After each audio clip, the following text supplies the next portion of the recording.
शिष्य उनके गुरुदेव अगस्त मुनि कहीं भ्रमण के लिए गए। अब चाहते अगस्त जैसे ऋषि, जिनकी यहाँ कल हमने कथा में श्रवण किया कि भगवान उनसे कथा सुनने आए, कुंभज ऋषि जिनका नाम अगस्त ऋषि है, स्वयं भगवान शिव उनके यहाँ कथा श्रवण करने आए थे उनके आश्रम। वे अगस्त ऋषि भ्रमण पे गए तो अपने ठाकुर जी को लेकर नहीं गए, सुतीक्ष्ण जी को सेवा सौंप कर गए। अब लोगों को प्रश्न भी उठ सकता है कि हमारे परिवार में हम एकल हैं, संयुक्त परिवार नहीं कि हम घर से बाहर आ जाएं तो फिर ठाकुर जी की सेवा कौन करेगा। ये भी एक प्रश्न उठता है कि हमारे परिवार में हम बहुत से सदस्य नहीं कि कोई और पूजन करे, तो फिर कौन करे ठाकुर जी का पूजन। तो आप भगवान को वहां विराजमान रहने दीजिए और मानसिक सेवा कीजिए। भगवान शंकराचार्य ने मानसिक सेवा भी बताई है, मानसिक पूजा भी। और तन की पूजा से, शारीरिक पूजा से ज्यादा मानसिक पूजा का महत्व है, क्योंकि तन की सेवा से तो भले ही आपका मन लगे ना लगे, लेकिन मन यदि मानसिक पूजा कर रहा है तो मन आपका प्रभु के चरणों में संपूर्ण समय है। तो आपके यदि भगवान मंदिर में बैठे हैं और आप कहीं बाहर आ गए तो मानसिक सेवा पूजा कीजिए आप कि हे प्रभु अब आपके उठने का समय हो गया है, आप जागृत होइए, अब आपके भोजन का समय हो गया है, प्रभु आप भोजन कीजिए। तो इस प्रकार आप सेवा करें। तो जब अगस्त ऋषि गए तो सुतीक्ष्ण दास जी को अपनी सेवा सौंप गए कि हे सुतीक्ष्ण तुम सेवा करना। और नदी के किनारे अगस्त ऋषि का आश्रम था, उनकी कुटिया थी। तो सुतीक्ष्ण जी खूब अच्छे से सेवा करते, सालिग्राम जी की सेवा करते थे।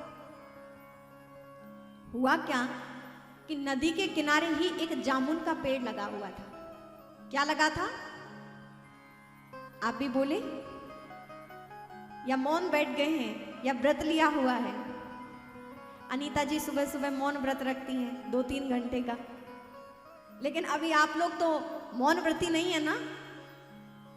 तो आप एक बार बोले जय श्री राम, जय श्री राम, जय श्री राम। तो नदी किनारे जामुन का पेड़ लगा हुआ था। सुतीक्ष्ण दास जी का जामुन खाने का मन लगा कि जामुन खाई जाए और गुरुदेव आएंगे, उनके लिए भी सुंदर सुंदर जामुन रख लिए जाए। अब कैसे तोड़े, वृक्ष ऊपर है।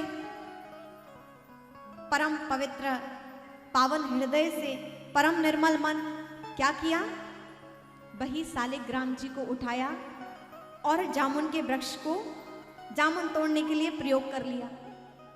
अब कई बार तो जब सालिग्राम जी को मारा, जामुन गिरती गई, एकत्रित कर ली, सोचा ये तो गुरुदेव के लिए हो गई, गुरुदेव आएंगे उन्हें समर्पित करेंगे, अब कुछ अपने लिए भी हो जाए।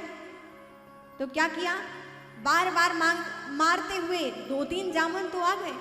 अगली बार क्या हुआ, इस बार मारा तो जामुन की जगह सालिग्राम जी नदी में चले गए।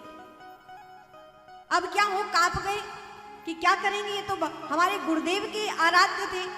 अब सालिग्राम जी नदी में चले गए, गुरुदेव आएंगे, कैसे पूजन होगा, क्या कहूंगा गुरुदेव से। अब तो जामुन तो बिसर गई मन से, अब तो केवल एक ही चिंतन, गुरुदेव आएंगे तो क्या कहूंगा, गुरुदेव रुष्ट हो जाएंगे, क्रोधित होंगे। अब तो जामुन तो छूट गई, अब बार बार चिंतन, भयभीत, डर लगे। किया क्या इन्होंने, सुतीक्ष्ण दास जी ने उन्हीं जामुनों में से एक बहुत सुंदर सालिग्राम जी के आकार का एक जामुन लिया। कहीं कहीं होता है ना, बड़े बड़े जामुन भी आते हैं सुंदर सुंदर, तो सालिग्राम जी के आकार का वही उन्हीं में से एक जामुन लिया और सुंदर जैसा गुरुदेव चंदन लगाते थे, वैसा ही सालिग्राम जी रूपी जामुन को चंदन लगाया और पूजा के स्थान पर बिठा दिया। खूब आरती पूजा कर दी, ये सालिग्राम जी दया करना, गुरुदेव क्रोधित ना हो, पूजन कर दिया। अब हुआ क्या कि गुरुदेव अगले ही दिन आ गए। जाना तो लंबे समय के लिए, गुरुदेव अगले दिन ही आ गए। जैसे आए समक्ष तो सुतीक्ष्ण दास जी ने गुरुदेव को प्रणाम किया, लेकिन अब कांप रहे हैं गुरुदेव के समक्ष, भयभीत है। गुरुदेव ने कहा क्या हुआ सुतीक्ष्ण, क्यों कांप रहा है? नहीं गुरुदेव, ठंड लग रही है, इतनी भीषण में गर्मी में तुझे ठंड लग रही है, क्या हुआ बोल। अब क्या कहें, यहाँ पर सुतीक्ष्ण दास जी कांप रहे हैं। गुरुदेव कुछ नहीं, बस ऐसे ही, गुरुदेव तो सब जानते हैं, लेकिन गुरुदेव ने अनदेखा किया और अपने कक्ष में चले गए। अगले दिन प्रातः काल स्नान करके जब सालिग्राम जी का पूजन किया, तो अब स्नान कराना था सालिग्राम जी को। जैसे ही जामुन के रूप में सालिग्राम जी विराजमान थे, गुरुदेव ने स्नान कराया तो वे तो पिघल गए। गुठली आके सीधे गुरुदेव के मुख पर लगी। अब तो सुतीक्ष्ण का नाम उच्चारण किया, अरे सुतीक्ष्ण कहाँ हो, क्या हुआ हमारे भगवान का, ये क्या हुआ। गुरुदेव भी पूछ रहे हैं, सुतीक्ष्ण जी भयभीत हैं। तो सुतीक्ष्ण दास जी ने ये नहीं कहा कि हमारे से भूल हो गई, बल्कि गुरुदेव से क्या कह रहे हैं, पुनि पुनि चंदन पुनि पुनि पानी सालिग्राम घुर गए हम का जानी। पुनि पुनि चंदन पुनि पुनि पानी सालिग्राम घुर गए हम का जानी। हे गुरुदेव, आप बहुत पानी डालते हो, जल डालते हो, भगवान को खूब मल मल के स्नान कराते हो। आज आपने थोड़ा जल ज्यादा डाल दिया होगा, ज्यादा उनको मसल के स्नान करा दिया होगा, अब वो घुर गए तो हमें क्या मालूम। पुनि पुनि चंदन पुनि पुनि पानी सालिग्राम घुर गए हम का जानी। मूर्ख पागल बनाता है, मैं जानता नहीं, अपने इष्ट की मैं सेवा करता हूं और मुझे ही सिखा रहा है। गुरुदेव क्रोधित हो गए। अंतर्यामी गुरुदेव ध्यान लगा के देखा, पता चला कि सुतीक्ष्ण से तो बड़ी भारी भूल हो गई। इसने मेरे इष्ट के साथ ये खेल किया, तुच्छ वस्तु जामुन के लिए इसने मेरे इष्ट को उठा उठाकर वृक्ष में मारा। कितना कष्ट दिया इसने मेरे इष्ट को, आराध्य को। शिष्य से गुरुदेव क्रोधित हो गए, और हो भी क्यों ना, कुछ वस्तु के लिए इष्ट को उठाकर फेंक फेंक कर मारा। अत्यंत क्रोधित अगस्त्य मुनि सुतीक्ष्ण दास जी से कहा कि अरे सुतीक्ष्ण, तुमने मुझे मेरे इष्ट से दूर किया, तो जाओ तुम भी मेरी नजरों से दूर हो जाओ, कभी अपना मुख ना दिखाना। यहां भूल क्या हुई कि भूल हो जाना गलत बात नहीं है, लेकिन उस भूल को गुरुदेव के समक्ष स्वीकार कर लेना चाहिए था।